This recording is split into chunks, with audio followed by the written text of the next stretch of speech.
ভাই এই কাজের সাথে কতদিন আছেন? তা 12 বছর। 12 বছর। তিনি কিন্তু 12 বছর এই পানের বরজে কাজের সাথে যুক্ত আছে। তো এই এখন যে পানের বরজ নামাচ্ছেন, এখন কি এই সঠিক সময় পানের বরজ নামানো? হ্যাঁ, এখন একটু নাবি হয়ে গেছে।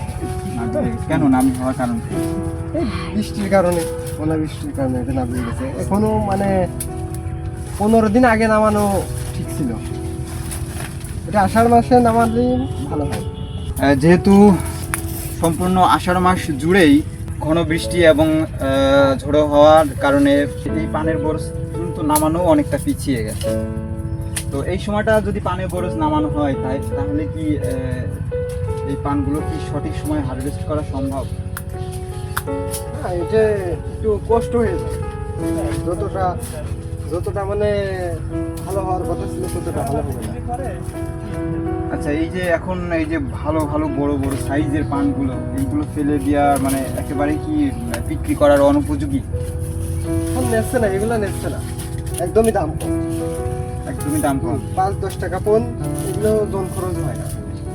আচ্ছা, এই এই সময়টা এসে গাছ নামানোর পর কি রোগ বালাই সম্মুখীন হতে হয়? গাছে পচা লাগে, পচার দিতে হয়, আরে পানি দাগ ধরে। সুপ্রিয় দর্শক, অনেক পান চাষের অনেক গুরুত্বপূর্ণ বিষয় নিয়ে আপনাদের সামনে কথা বলছিল সুমন মোল্লা। তো আমরা আরেকটু ভিতরে যে আপনাদের সাথে একটু কথা বলার চেষ্টা করব। এই সময়টা এসে কিন্তু ভারী বৃষ্টির কারণে পানের গোড়ায় যে মাটি থাকে সেই মাটিটা কিন্তু ধুয়ে যায়। আবার কিন্তু গোড়ায় মাটি দেওয়ার প্রয়োজন পড়ে, কারণ নতুন শিকড় যদি পানে গাছে না করতে পারে গাছে শক্তি আসে না এবং পানের পাতাটাও কিন্তু বড় হয় না।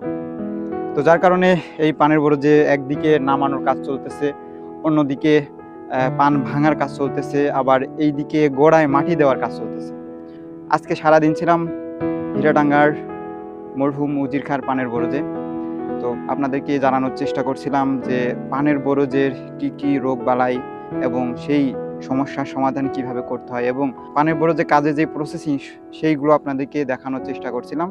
এক এক জায়গায় এক এক জেলায় কিন্তু এক এক সিস্টেমে কিন্তু এই পানের বরজ চাষ করা হয়। তো আমাদের ঝিনাইদহের পান কিন্তু বিখ্যাত।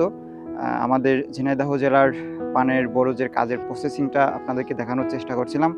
আজকে এখানে বিদায় নিব, আবার দেখা হবে অন্য কোনো টপিক নিয়ে অন্য কোনো জায়গায়। ততক্ষণ ভালো থাকবেন, সুস্থ থাকবেন, আপনার প্রিয়জনকে ভালো রাখবেন। আল্লাহ হাফেজ।